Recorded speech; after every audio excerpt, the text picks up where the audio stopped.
Hello everyone and welcome to All Things Watched and welcome to another awesome video. I am super excited to be here today to talk about this one, which is a TV show that I have been anticipating for quite some time, and plus I was away for the past couple weeks, so it's really exciting to get back to regular uploads as well. But this was definitely my most anticipated Walking Dead series, probably of all time, because this is what we have finally all been waiting for, which is the reunion between our favorite Walking Dead characters, Rick and Michonne. And of course, the first 3 episodes of this series is titled Years Gone By, which is a reference back to the original series, which I think there was an episode called Days Gone By or something like that. And so, of course, it's a complete reference, and actually, as far as I know, I think that AMC actually released all the titles of the whole series, so the 6 episodes are actually titled Years Gone By and then What We Become the Last Time. Now, a lot of people I've seen online were having some a little bit of conflict about the ending title, the last episode, the series finale being titled The Last Time, but I have a feeling it could mean a few different things, either the last time Rick tries to escape, or it could simply mean the last time that they are going to become super evil, Rick and Michonne. I mean, that's why part of me wonders that why, if the last 3 episodes are titled What We Become the Last Time, meaning, they have to become the monsters, or to become a monster once again, one last time, in order for them to escape. But we'll have to wait to see how the series unfolds and all that good stuff.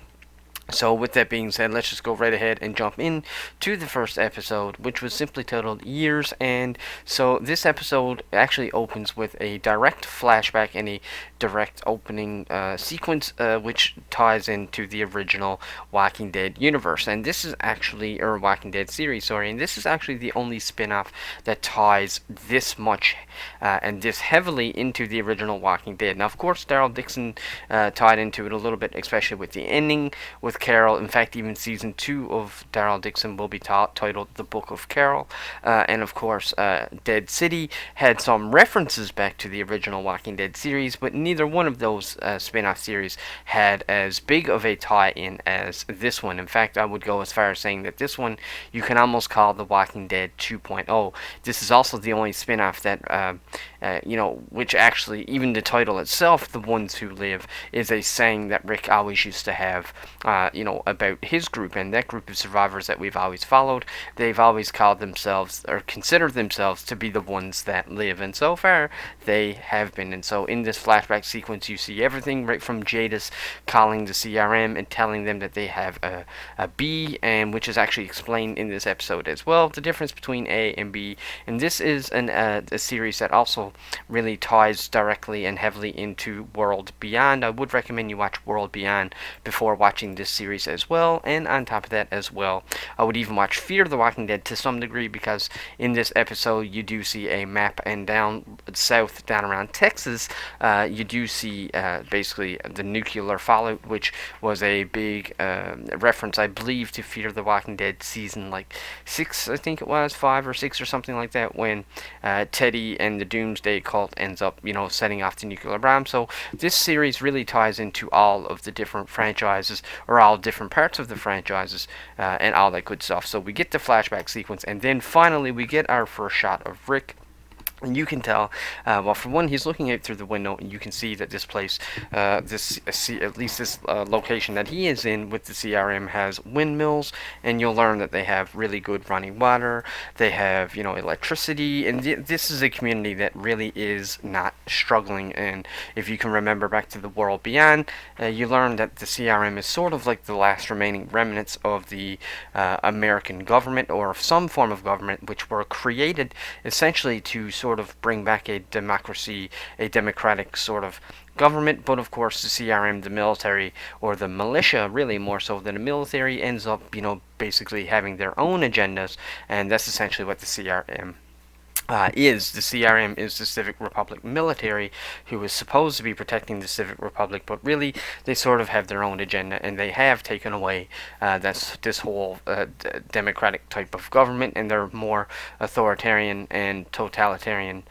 more so than anything. And so Rick is looking out through the window, and you can see then that we get a flash or a sequence here of the TV, and this is actually, I think, referring back to World Beyond, which was when the CRM ended up going in and actually destroying an entire city. I believe it was Portland, I think it was, they say. And so, this just gives an idea of just how brutal and how evil the CRM is. I thought this episode did a really good job at setting up and showing how evil the CRM is, but not every single member of the CRM. Of course, Rick is a member, he's not evil, and a couple of other characters that we meet in this episode as well, such as Donald Okafor. Okafor, he's not evil either. He's sort of, helping Rick and whatnot. But anyways, we get that sequence, and then we see Rick at his lowest, probably the lowest that we've ever seen Rick, and he has a glass held up to his neck, and it appears as if he wants to commit suicide because he feels like there's no other way out. And that's one thing that this episode does a really good job with, is showing not only just how lonely Rick is, but also how trapped he is. It also shows how impossible it is to escape something like the CRM, which we kind of figured anyway from the older series, The World Beyond. They always sort of alluded to the idea that the CRM is a force that you really can't just walk away from. So then it goes 5 years after the bridge, and so I did see, for me, I know that a lot of people were kind of wondering, well, what happened during that 5 years.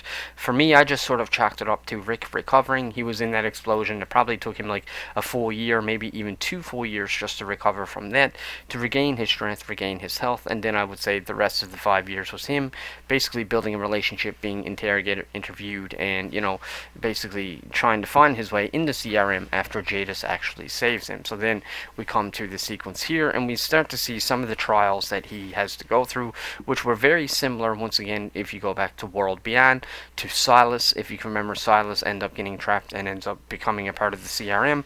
I would love to see Silas make an appearance in The Ones Who Live, but I don't suspect that he will. But I would love to see him here, a part of the army, even if we only see him like in the background or something like that. I think if they don't put Silas in this series at some point, maybe not season 1, but even if it's like a second season, I think it's a really big wasted opportunity. I would love to see some World Beyond characters here, specifically Silas. I would love to see Silas. So Rick here is going out, and he's forced to go out and clean up the walkers like they have always done, even in the World Beyond. And so he tries to take this opportunity to escape, but his hand is actually tied on, and then we get the scene which I think may rub some people the wrong way, but he ends up actually cutting his hand off to try and escape. And after he cuts his hand off, and even goes as far as cauterizing the wound by using basically shoving his hand into this walker or this zombie which is on fire, he ends up cauterizing the wound. And then, of course, he ends up getting caught. Now, this does a really good job at a couple of things. One, it shows just how difficult it is to escape the CRM. It shows how, how it really is a daunting and almost impossible task to be able to escape from the CRM. But it also shows the desperation of Rick and how far he's willing to go to try to get back to Michonne, to try to get back to Alexandria. I don't think Rick knows anything about the Commonwealth because he was gone long before that happened. He was the last thing Rick remembers is Alexandra. He doesn't even know about RJ or anything like that. He only knows about Judith and Michonne, of course, and Alexandria and all the other survivors. But this does a really good job at showing how low he is and just how desperate he is to escape, which also is a great, reflection to the opening sequence when he was willing to cut his own neck, cut into his jugular and let himself bleed out. So, it just does a really good job at setting up the place that Rick is in. He really wants to get out, and he is becoming very desperate.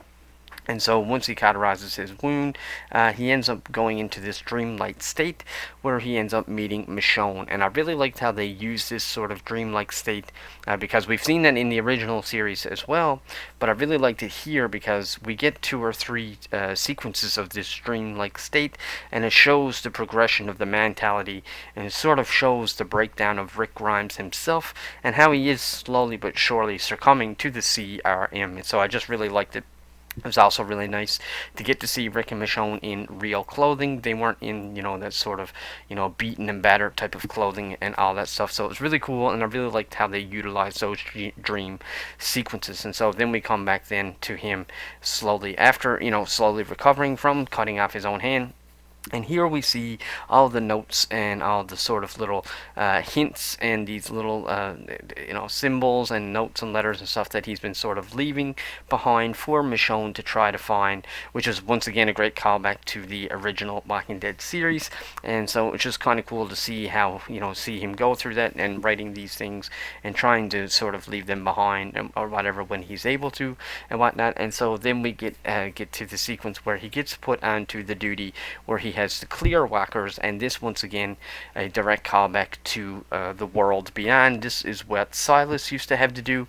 There is a name on it. I can't quite remember what they call it now or what duty this is, but this is basically the beginning or the initiation into the actual Civic Republic military. This means that Rick is actually being trained now to become a part of the militia and actually have a role in the military. And we've seen all this before with Silas. I keep going back to Silas, but that's because Silas's story sort of reflects Rick's the most here. Silas didn't really care for the CRM. He didn't want to be a part of the CRM, really, but he was sort of forced into it, and now we're seeing Rick be forced into it. And then we're introduced to this character known as Donald Okafor, and Okafor really seems to be Rick's biggest ally, which is going to become a problem in the future because by the end of this episode, Okafor ends up getting killed, of course, and the big reveal at the end, you find out who killed him, but we won't talk about it right now at this second, but we will in a few minutes. And but Okafor is a really cool, strong character. I really loved him. I'm kind of disappointed that they killed him off already. I would have loved to see Okafor again in the future.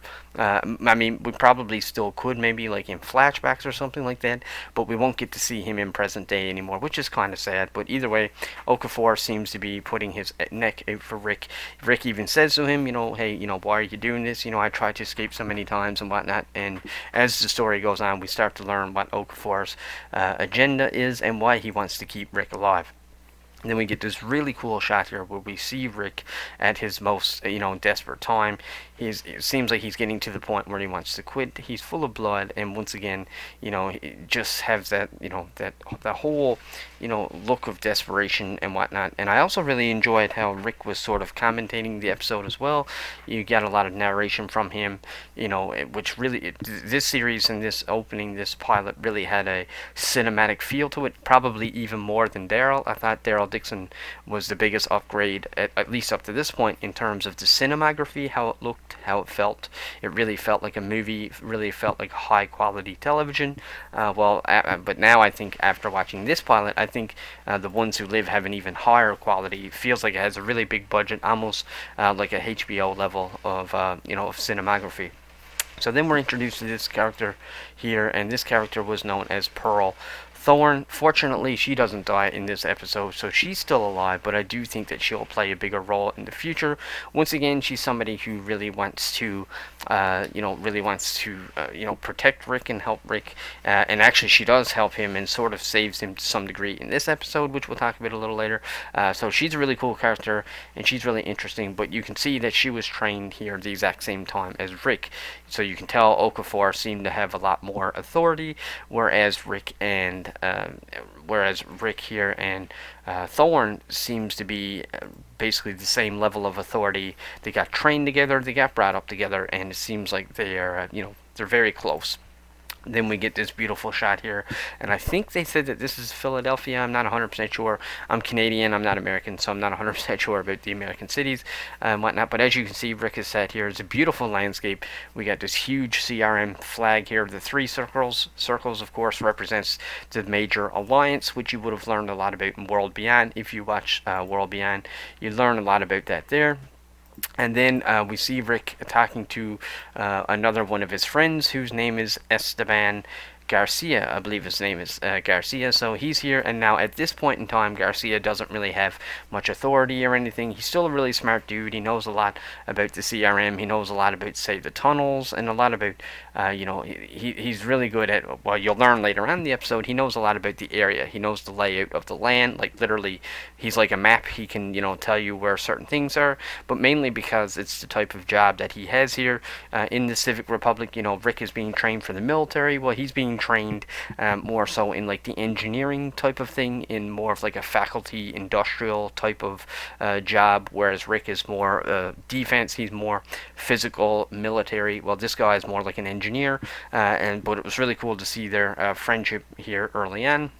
But you'll see how important that friendship will become in the future when Rick goes to him for help, because he will end up helping Rick big time very soon further in the episode. And so then we get this really cool scene here where Rick now finally gets his fake hand. Now, I think some people online were having a little bit of a kick up over this, but you have to understand, folks, that in the comics, Rick does only have one hand, and he actually has one hand for most of the comics. Pretty early on in the Walking Dead comics, he ends up losing his hand, but in the original series, he never lost his hand until now in the ones who live.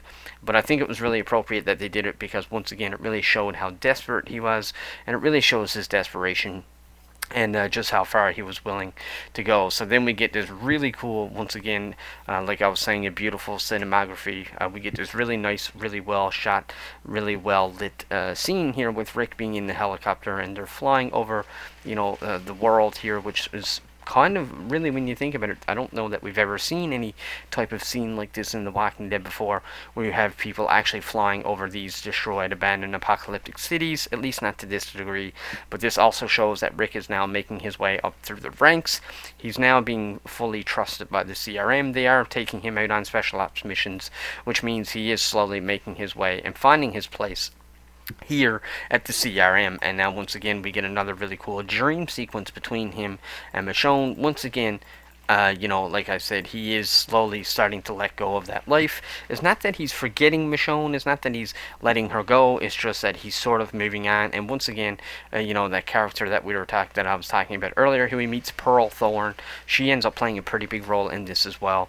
And I really like the conversation that she has with him later on. But once again, this dream sequence really, oftentimes, to me, this dream sequence is a lot like his self-conscious speaking, really, and it's almost like he's having a conversation to himself more so than to Michonne, but it's almost like he projects Michonne because he's in love with her. I think this show did a really good job at making the ones who live to be focused mainly on their love story, as opposed to just one or the other. And it was also a really good way to incorporate Michonne into the first episode as well, even though the whole thing was based on Rick. So then we get back to Thornhill, Okafor, and Rick, and these guys are out on a special ops mission. They're out on some kind of special assignment. Okafor, once again, protects both of them, and we really learn a lot here about what's going on. We get a sequence here where Okafor gives Rick a bunch of books, and if you notice here, the very top book has a circle on it, which is actually a hint towards Morgan. I believe this is a book that Morgan used to read once upon a time, and whatnot. So this show does seem to be hinting at the idea that maybe Morgan will return in the show, or maybe not. He might not return at all. This could just literally just be a way for them to throw in a little Easter egg. But we do learn a lot here throughout this conversation. We learn that Okafor is interested in overturning and trying to overpower the CRM, but he also knows how powerful they are as a military, so you can't physically overthrow them. So instead, you sort of have to overthrow the officials. You don't have to take down the government or the whole military. You just have to take down certain components of the military, certain people, certain targets. And this is when we learn that Okafor, why Okafor is always tacked up for Rick, why he's always helped Thorne, is because he sees the two of them as being good people and also good leaders. And this is why, he's been protecting them and taking them out, because he wants them to end up, basically taking control of the CRM and turning it into a good place, as opposed to this totalitarian or, sort of authoritarian type of government. And so Rick goes back out here once again. We see the beautiful shot here of Rick overlooking the beautiful view here. And this time we now get our very first look at Major General Beale, who is of course portrayed by Terry O'Quinn, one of my favorite actors. I loved him in Lost. He plays John Locke, and he was absolutely amazing. He did a great job, and I do think that he's going to play a very big role eventually, but I don't know that he's going to be a big role in this season necessarily. It's hard to know yet because Jadis is supposed to be in this series as well, so I feel like she's going to play a big role, maybe even a bigger role than General Beale. But I'm not 100% sure yet. We'll have to wait and see. But he seems to be one of the one of the top leaders of the CRM. He seems to be someone who has a lot of authority, and I love their back and forth here. He asked Rick a question, and then he actually ends up answering the question, which shows that he's very intelligent. He knows what to say. He knows what to do. He is a very manipulative and a very mastermind of, to me, he's like a mastermind. He's very intelligent and he's very manipulative, so you do have to be careful how you talk to him. But I love that back and forth between him and Rick. So then we come to Rick here, and really cool shot here. You see Rick with his fake hand, and he's basically drawing out this map and trying to lay out this sort of plan, which once again goes back to his friend that we were talking about earlier, Garcia. He ends up going back to Garcia then the next day, showing Garcia his roots, his plan, how he wants to escape, and then Garcia basically fills in the blank and sort of answers questions about things that Rick is not really 100% sure about, and so he explains to him, where certain tunnels are and how to go about doing certain things, and so like I said, he really helps Rick out here. But by now he has been promoted, so Garcia does have a little bit more authority himself here. I also really like the background and where they're meeting up here, sort of at this really nice green, very safe environment, which really resembled certain scenes from the world beyond. And so once Rick gets all the information that he wants or needs, he ends up sort of going out then, when they're out on a certain mission, he starts to put his plan in motion, and he starts basically by taking a dead zombie, and he basically takes his own dog tags off and puts it around the zombie, and his plan is to sort of fake his own death to make it seem like he was killed in an explosion. But while he's sneaking down the drain, he ends up coming across an actual little girl, and of course we know Rick has children himself. He has Judith, and plus he used to have Carl. He doesn't even know about RJ, but he does have children of his own, and this makes him sympathize with the girl, and so he gets up and actually tries to save her. But as he does, Thorn ends up coming and helping the girl as well, and so he sort of gets trapped now because he wants to run. Thorn knows that he wants to run, but she basically says, hey, don't do this, and then she's like, basically tells him, hey, I just saved your life. And what she means by that is she saved his life by forcing him to call it in, because she knows that if he tries to escape, they will absolutely kill him. And so in the meantime, Rick ends up going and attacking Okafor during the night when he's asleep. And I really like this sequence as well because it shows Okafor's character, and we learn that Okafor has actually lost a lot as well. He tells Rick about the whole story, how he was actually forced to kill his wife, and of course we know that that's not an easy thing for anyone to have to do. So I really liked sort of the backstory that they gave Okafor here. Once again, showing how much Okafor does sort of, it shows the amount of respect that he has for Rick, and he literally even goes as far as telling Rick, hey, if I was ever given the orders, or if the order was ever given to kill you, I would be the one to have to kill you. Basically, Okafor saying he's his supervisor, so he would have to be the one to pull the trigger.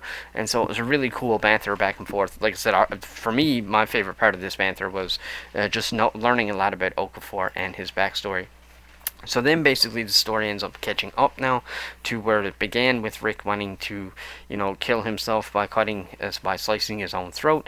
And because here we see the TV broadcast where we learn that one of the big three alliances were taken down, where one of the alliances, where the alliance was sort of not the alliances was not shattered, but you learn that one of the three parties, or part of the alliances, has been killed. Now we know from watching World Beyond that this was actually the CRM. They did it to themselves, and this forces Thorn and Rick to actually have, a lot of second thoughts about the CRM. Thorn literally is like, Rick is like, hey, was this us? Did we do this to ourselves? And Thorn was like, no, we couldn't have. I can't believe that. Basically, she just is not able to grasp the idea that maybe it was them. But I do think that inside, both Rick and Thorne know that it was the CRM, especially considering that Okafor wanted to overthrow it. And so, I do think, they're not stupid.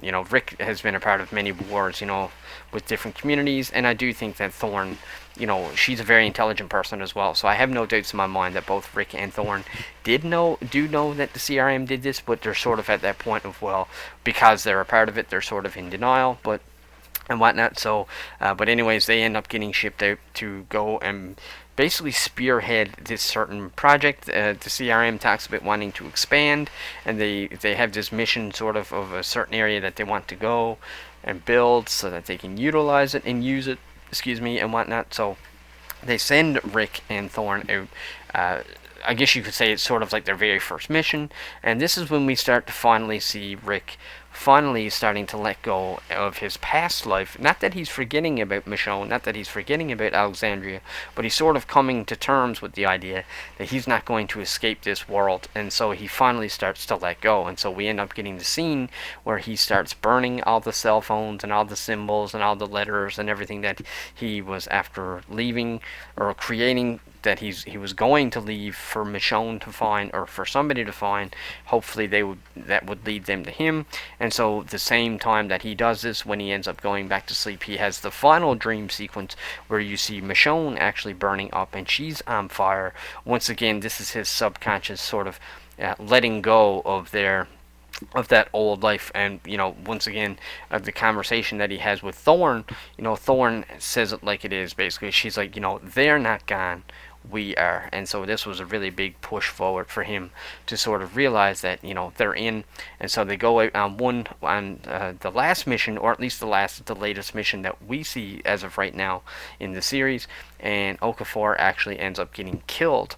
But this was also the first time Rick finally tells Okafor that he's all in, he's ready to truly dedicate himself to the cause, to sort of making the CRM a better place. He's willing now to finally overthrow and go along with Okafor's plan, but it's sort of too late now because Okafor ends up getting killed, and this is when we get an amazing reveal of the whole sequence. This whole sequence was just phenomenal, and we get the big reveal as to who it was that actually attacks the helicopter, because the helicopter ends up crash landing, and a couple of the survivors ends up sort of regrouping.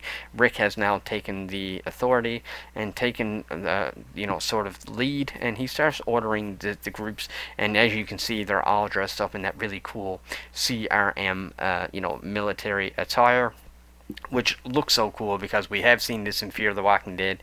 We've seen a glimpse of it sort of in The Walking Dead, but we definitely seen it in World Beyond, and you can really feel all these different franchises starting to come together. I do think that the CRM is becoming the main big bad for the Walking Dead universe. I would be very interested to see how Dead City and Daryl Dixon plays into it eventually, but either way, it was just a really cool scene here, and Rick is the one in command. And then we get even how this sequence here was shot. I thought was really good. The cinematography and the directing, I think, of this episode was done really well. It had great direction. You could tell that they knew the story that they wanted to tell, and they knew how they wanted to tell it, which was really cool, because here this is when the big reveal happens, and you see Rick trying to sort of crawl away because there's somebody in the background killing all of his partners, killing the rest of the soldiers and the other people that are a part of his alliance. And I knew as soon as I seen it, because you could see the sword, and I knew right away that this is Michonne, and they have a really intense sequence with him trying to escape, but the person with the sword ends up catching up, and then it is revealed that it is Michonne, and she ends up basically kicking him, and she tries to stab him, but he blocks it with his fake arm because he had obviously lost his arm. And of course, the look on Michonne's face is just absolutely priceless. She's blown away. She can't believe that Rick is here. I think the look is sort of a look of a couple different feelings. One, I think she's super surprised to see that Rick is actually there, but then two, I think she's also really surprised at the fact that Rick is here with the CRM and actually working with the CRM. As we know, before this, before she sees that it's him, we did see Rick and his group shooting at her, trying to kill her, firing at them. So really you have both parties which are very confused, and so you had Rick, shooting at her, and she was trying to kill them. So it's just, it's just a bunch of chaos, but still really cool to see. A really cool reveal, and I just thought it was just so cool, and quite frankly very unexpected. I did not expect to see Rick and Michonne reunite like this, and then you see the look on faces on Rick's face, and you can see that it's once again very much like Michonne. It's like a look of panic, but maybe relief at the same time. He can't believe that it's Michonne. He was literally at the point where he was giving up and ready to move on. He even told Okafor in the helicopter that he was ready and that he was all in. And then just as he finally gives up, he ends up finding her, and it was just such a cool. It's just such a really cool way for them to meet. They met because of the fact that they were, they're basically enemies and they were attacking each other and whatnot. And that's how this episode ends. So obviously episode 2, which is titled Gone, because the first episode was titled Years. Episode 2 is titled Gone. I have no doubts that episode 2 will be Michonne's perspective, and we'll see. Well, one, I would suspect that they'll catch you up with the story. What was she doing for the past however long it's been for her, 2, 3 years or 5 years, however long it's been since she's seen Rick. So I would suspect they'll fill in the gap there. And also I think we'll see why is it that she attacked the CRM. How did she know the helicopter was there? How did this whole conflict even come to be? Did she know that Rick was on the helicopter the whole time? Given the expression that she gave, that was on her face when they are introduced, I don't suspect that she knew that Rick was here, but I do suspect that maybe she knew Rick was a part of the CRM. Maybe she was going to, kill. But then again, though, she went in here swinging. It doesn't seem like she was going to let anybody live, so maybe she did not know that Rick is with the CRM. But clearly she attacked them and was not willing to show any of them mercy, so she must have crossed paths with the CRM before. She must know that they're evil, or she must know somebody that has crossed paths with them or whatnot. We also know that in the main Walking Dead series, right where where Michonne's story ends off, is that it ends off with her actually finding she ends up coming across a different group, so I would assume they'll fill in the gaps there as well. So it's going to be very interesting to see her side of the story, which I do think will be episode 2. I just hope that they don't spend the entire series just focusing on flashbacks and telling the story. Like I would like to see at least at least half of the series be in present day. I hope it's not all flashbacks, not all filling in the gaps. I think they did a really good job here with filling in Rick's story in this one single episode, so I do think that episode 2, even if they do only focus on Michonne, that they could keep it. I do think that they could catch everything up with one single episode. I don't feel like they need to keep going back and forth for the whole series. And then I think in episode 3 that they could have them together, and then somehow, obviously, Jadis is going to play into all this. Jadis has been advertised and has been credited. We obviously know that General Beale will play a bigger role in this somehow. I'm also very curious to see how are they going to, how can Rick even go back to Alexandria, given the fact that he is a part of the CRM and they're such a dominant force. Obviously that they would probably hunt Rick down, and this could lead to a massive war between communities. Now we know that a lot of people from Alexandria have now joined up with the Commonwealth, so maybe Alexandria and the Commonwealth will meet up. We also know from watching Dead City that the Hilltop must have been destroyed or something, because we know Maggie now lives at the Brick, or the Bricks, whatever they call it, the Brick or the Bricks. We also know that Daryl is now over in France. Excuse me, and we also know that Negan is sort of taking over a certain role in Dead City as well, so maybe it's possible that the reason why Hilltop fell maybe that has something to do with the CRM or something, because I think they said that Dead City takes place even further in the future than what this one does. So I have a feeling that maybe the CRM will end up like attacking Hilltop or something like that. Maybe they took out Hilltop. Maybe they'll end up attacking Alexandria, especially now that Michonne is not actually at Alexandria. I don't really know how any of this is going to play out, but I do hope that they connect all the spin-off series, and I do hope that the CRM becomes the main big bad of the universe, and I'm really excited to see where it goes. But overall, I absolutely loved episode 1 of The Ones Who Live, and I really thought this was a great pilot. It looked absolutely stunning. The writing was phenomenal. The cinematography was phenomenal. The directing was phenomenal. And even the score and the way that Rick narrated the whole thing, I thought it was all done spot on. And quite frankly, I would not have changed anything in this episode, and I do think that this was an absolutely perfect pilot for The Walking Dead, The Ones Who Lived, and I can't wait to see where the series goes from here.